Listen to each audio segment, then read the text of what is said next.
जय सिया राम दोस्तों।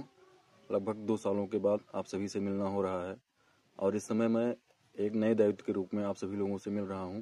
मुझे भारतीय जनता पार्टी के मंडल अध्यक्ष का नव दायित्व मिला है और अब हम लोग जब भी वीडियो में मिलेंगे तो राजनीतिक विषयों पर ही बात होगी और हम लोग भारतीय राजनीति में या देश में जो भी विषय चल रहे होंगे उन्हीं पर चर्चा करेंगे। मित्रों, इस समय भारतीय जनता पार्टी संविधान गौरव अभियान एक कार्यक्रम चला रही है जो कि 25 दिसंबर से 26 जनवरी तक मनाया जा रहा है। और यह कार्यक्रम भारतीय जनता पार्टी इसलिए चला रही है क्योंकि 2024 के लोकसभा चुनाव में कांग्रेस ने जो दुष्प्रचार किया कि भारतीय जनता पार्टी संविधान को बदल देगी, इसके कारण भारतीय जनता पार्टी को लोकसभा के चुनाव में काफ़ी नुकसान हुआ।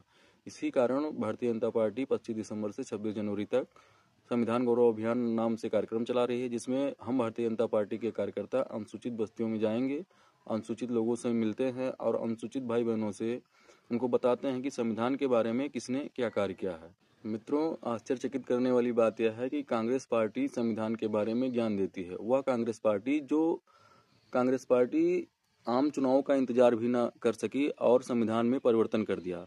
जी हाँ दोस्तों, 1947 में कांग्रेस को जो सरकार बनी थी कांग्रेस पार्टी की, वह मनोनीत हुई थी, ना कि जनता द्वारा चुनी हुई सरकार थी।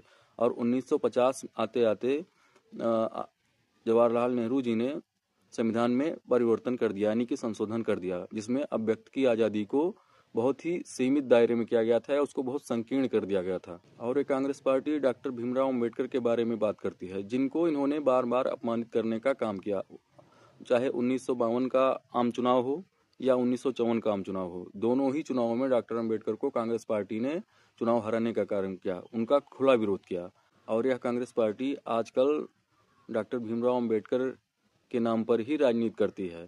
यही कांग्रेस पार्टी है जिसने डॉक्टर भीमराव अंबेडकर को अपने शासनकाल में भारत रत्न नहीं दिया, जबकि 1989 में बनी बीपी सिंह की सरकार में, जो कि भारतीय जनता पार्टी की समर्थित सरकार थी, भारतीय जनता पार्टी का जिसको समर्थन प्राप्त था, उस सरकार ने डॉक्टर अंबेडकर को भारत रत्न दिया। मित्रों, यह कांग्रेस पार्टी हमको बताती है संविधान के बारे में, जिसने 1971 में इमरजेंसी लगाकर संविधान की हत्या करने का काम किया। इंदिरा गांधी के कार्यकाल में इंदिरा गांधी जी ने भारत के संविधान की हत्या की, भारत के मीडिया की हत्या की, संविधान इमरजेंसी लगाकर देश में एक आपातकाल ऐसी स्थिति बनाई जिसमें लाखों लोगों का नरसंहार हुआ। जो नियम कानून सब ताक पे रख दिए गए थे, वह कांग्रेस पार्टी भारतीय जनता पार्टी को बताती है। लगभग आज़ादी के बाद लगभग 55 से 60 सालों का शासनकाल कांग्रेस पार्टी का रहा और लगभग 15 से 16 साल अटल बिहारी वाजपेयी जी का भी कार्यकाल मिला लें तो 15 से 16 साल भारतीय जनता पार्टी का कार्यकाल रहा। लगभग 100 बार चुनी हुई सरकारों को कांग्रेस पार्टी ने बर्खास्त किया है और 15 से 16 सालों में भारतीय जनता पार्टी ने किसी भी एक चुनी हुई सरकार को बर्खास्त नहीं किया। जब भी कहीं किसी प्रदेश में सरकारें अल्पमत में हुई होंगी, तभी भारतीय जनता पार्टी ने वहां पर राष्ट्रपति शासन लगाया है।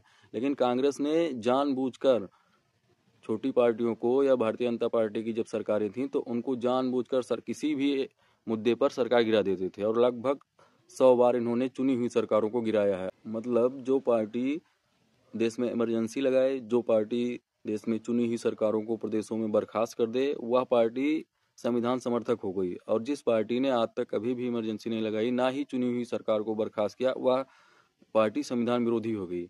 ऐसा इन कांग्रेस के लोगों का मानना है और यही फेक नैरेटिव इन्होंने 2024 में चलाया, जिसके कारण हम लोग अब अभियान चला रहे हैं, संविधान गौरव अभियान, और इसके अंतर्गत अनुसूचित बस्ती में प्रत्येक व्यक्ति तक जाने का प्रयास कर रहे हैं और उसको सही बातों से अवगत करा रहे हैं। अनुसूचित वर्ग के लिए जितना कार्य भारतीय जनता पार्टी की सरकार ने किया, उतना कार्य कांग्रेस 60 सालों में नहीं कर पाई। चाहे वह फ्री में गैस सिलेंडर देना हो, चाहे मकान बनाना हो, चाहे शौचालय बनवाना हो, या अन्य कई सारे कार्य, चाहे वृद्धों को पेंशन देना हो जो गरीब हैं, या बिजली का मुफ्त कनेक्शन देना हो। कांग्रेस ने अनुसूचित वर्ग के लोगों के लिए कभी उनके हित में कोई कार्य नहीं किया, लेकिन अनुसूचित वर्ग के नाम पर राजनीति वो सदैव करते रहे हैं। भारतीय जनता पार्टी ने जितना अनुसूचित वर्ग के लिए कार्य किया है पिछले 10 सालों में, उतना कांग्रेस अपने 60 सालों के कार्यकाल में नहीं कर सकी। और यही उसकी जो एक छटपटाहट है, जिससे कि अनुसूचित वर्ग भारतीय जनता पार्टी के साथ लगातार जुड़ता जा रहा है और कांग्रेस पार्टी से दूर होता जा रहा है। इसीलिए कांग्रेस पार्टी समय समय पर फेक नैरेटिव लाती है और भारतीय जनता पार्टी को बदनाम करने का कार्य करती है। लेकिन अब हम कार्यकर्ताओं ने यह ठाना है कि अब भारतीय जनता पार्टी को कांग्रेस के फेक नैरेटिव में नहीं फंसने देंगे और अब अनुसूचित वर्ग में, अनुसूचित बस्तियों में जाएंगे और अपने अनुसूचित भाई बहनों को सत्यता से अवगत कराएंगे। जितना प्रतिनिधित्व भारतीय जनता पार्टी की सरकार ने अनुसूचित वर्गों को दिया है उतना किसी ने नहीं दिया है, चाहे वह भारतीय जनता पार्टी की सरकार में मंत्री हो, विधायक हो या भारतीय जनता पार्टी के संगठन में कोई पदाधिकारी हो।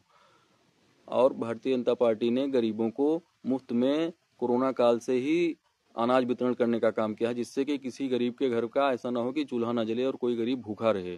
कांग्रेस पार्टी यह अपने 60 साल के कार्यकाल में नहीं कर पाई और कांग्रेस पार्टी संविधान का झूठा ढोंग करती है और एक लाल किताब लेकर राहुल गांधी जी घूमते हैं, जिसके बारे में आप सभी ने देखा होगा कि उस लाल किताब को में गलती से उन्होंने खोल दिया और उसमें जब कैमरा गया तो उसमें पाया गया कि वह कोरी किताब है, उसमें कुछ लिखा ही नहीं है।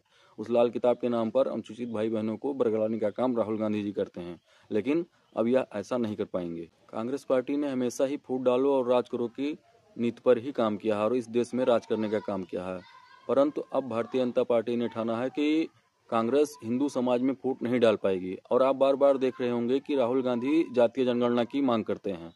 यह सिर्फ हिंदू समाज में ही जातीय जनगणना की मांग क्यों करते हैं या मुस्लिम समाज में जातीय जनगणना की मांग क्यों नहीं करते हैं, या हमारे हिंदू समाज के भाइयों को भी सोचना चाहिए। इसमें सिर्फ और सिर्फ इनका राजनीतिक स्वार्थ छिपा हुआ है, ना कि हिंदू समाज का कोई हित है इसमें।